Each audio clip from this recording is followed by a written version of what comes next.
நம்முடைய பிதாவாகிய தேவனாலும் நம்முடைய இரட்சகராகிய இயேசு கிறிஸ்துவினாலும் உங்களுக்கு கிருபையும் சமாதானமும் உண்டாவதாக.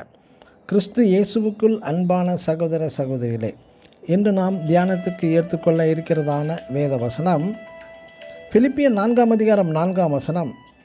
கர்த்தருக்குள் எப்பொழுதும் சந்தோஷமாயிருங்கள். ஆமேன்.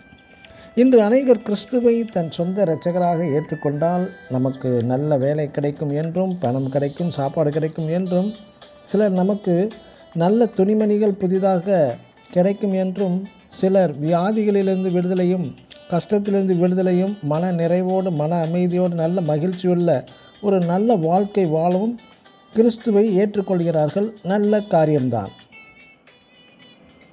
மகிழ்ச்சி உடையவர்கள் தங்கள் வசிக்கும் இடம் மற்றும் சுற்றிலும் சுத்தமாகவும் ஒழுங்காகவும் வைத்திருப்பார்கள். சந்தோஷத்திற்கும் சுத்தம் ஒழுக்கத்திற்கும் இடையே ஒரு தொடர்பு உண்டு. மகிழ்ச்சியான மனநிலை உடையவர்கள் கோபப்பட்டு எரிந்து விழமாட்டார்கள்.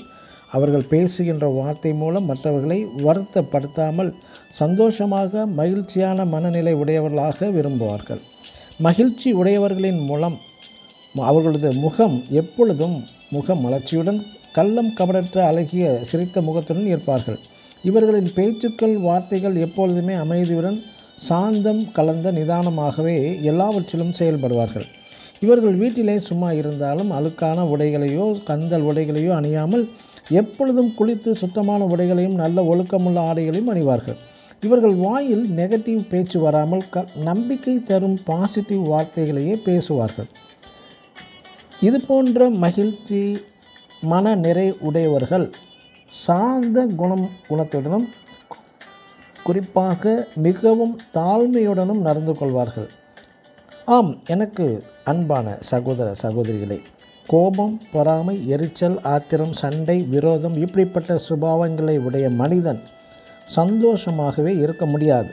இது போன்ற கெட்ட சுபாவங்கள் நம்மில் இருந்தால் இவைகளை எல்லாம் புறம்பே தள்ளிவிட்டு இந்த புதிய ஆண்டில் புதிய மனிதனாக கர்த்தருக்குள் எப்பொழுதும் சந்தோஷமாக நாம் இருப்போமாக. ஆமேன். God bless you.